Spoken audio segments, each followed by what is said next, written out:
AI সিস্টেমের মধ্য দিয়ে ঘরে বসে কিবোর্ডের একটা ক্লিপের মধ্য দিয়ে দূর থেকে একটা মানুষকে বোম মেরে উড়িয়ে দিচ্ছে। আপনি এটাকে কিভাবে নিচ্ছেন? এরা প্রযুক্তিগত উৎকর্ষের দিকে এতদূর চলে গিয়েছে যে ঘরে বসে তারা যে কোনো মানুষকে হত্যা করার এখতিয়ার নিয়ে নিয়েছে।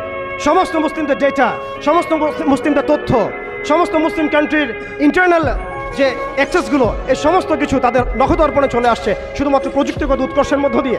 শুধু তাই নয়, ব্যাংকিং সিস্টেম, প্রযুক্তিগত উৎকর্ষ, মিডিয়া ছাড়াও তারা শিল্প, সংস্কৃতি এবং আদর্শগত দিক থেকে আমাদেরকে তাদের দাস বানিয়ে দিয়েছে। এইভাবে আস্তে আস্তে আস্তে আস্তে একদিনে নয় ভাই, বিগত প্রায় 100 বছর তারা এইভাবে মুসলিমদেরকে দমন পীড়নের মধ্য দিয়ে, একটা বড় মাস্টার প্ল্যানের মধ্য দিয়ে শুধুমাত্র একটা কাজই করে যাচ্ছে।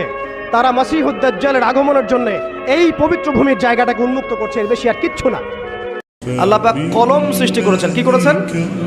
কলম। মনে রাখবেন এই কথাটা, আল্লাহ পাক কলম সৃষ্টি করেছেন এবং কলম সৃষ্টি করে আল্লাহ পাক বলেছেন উক্তুব, তুমি লিখো। কলম বলেছিল মাযা আকতুব, আমি কি লিখবো? আল্লাহ বলেছেন কিয়ামত পর্যন্ত যত কিছু হবে সবকিছু এই লাওহে মাহফুজে লিখে ফেলো। কলম প্রত্যেকটা সৃষ্টির তাকদীর লাওহে মাহফুজে লিখে ফেলেছে।